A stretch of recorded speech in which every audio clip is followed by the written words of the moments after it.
incredible attack on Pearl Harbor, as told from both the United States and Japanese sides. Once two nations made war. Today they have collaborated to make a motion picture of unequaled magnitude and importance, recreating the actual events leading up to the day that changed the course of history. Tora, Tora, Tora was a Pearl Harbor film made in 1970. It is considered one of the most historically accurate World War II films of all time and gave so much real historical information that many believe it to be a documentary rather than a movie. There is no backdrop love story, Brothers in Arms theme, or even a single fictional scene. The movie is named after the code word Tora that the Japanese used in their attack of Pearl Harbor. That was an acronym. There are no events depicted which did not actually take place, no words placed in anyone's mouth which are not either backed up by documentation or at least representative of the type of thing that this person must have been saying. Every character and every event portrayed were real. Colonel, sir, if we do spot something, what do we do? Report it to headquarters, damn it. How, sir? We haven't got a telephone, sir. There's a gasoline station about a mile down the road. They must have a phone.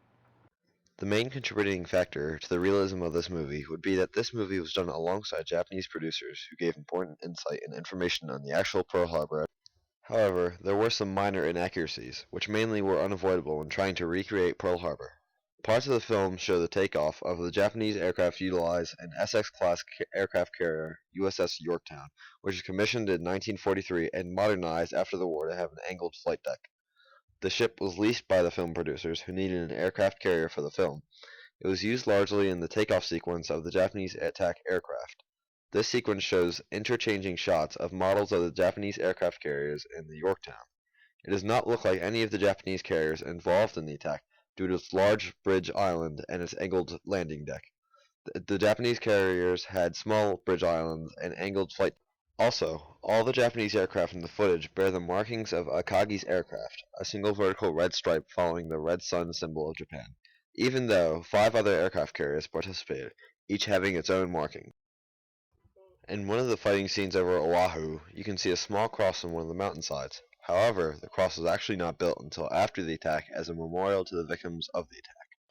There are 2 major falsifications in this movie, both on behalf of the Japanese production team. The first would be that the Japanese producers insisted that before the attack, Japan sent a legitimate declaration of war before the attack on Pearl Harbor. However, we know this is not true. Even after the painful task of decoding the 14-page message from Japan, there was no declaration of war, just a summary of grievances. The other falsification is that the Japanese producers made it seem as if though Emperor Hirohito did not want to go to war but was forced to, even that he was a benign figurehead commander.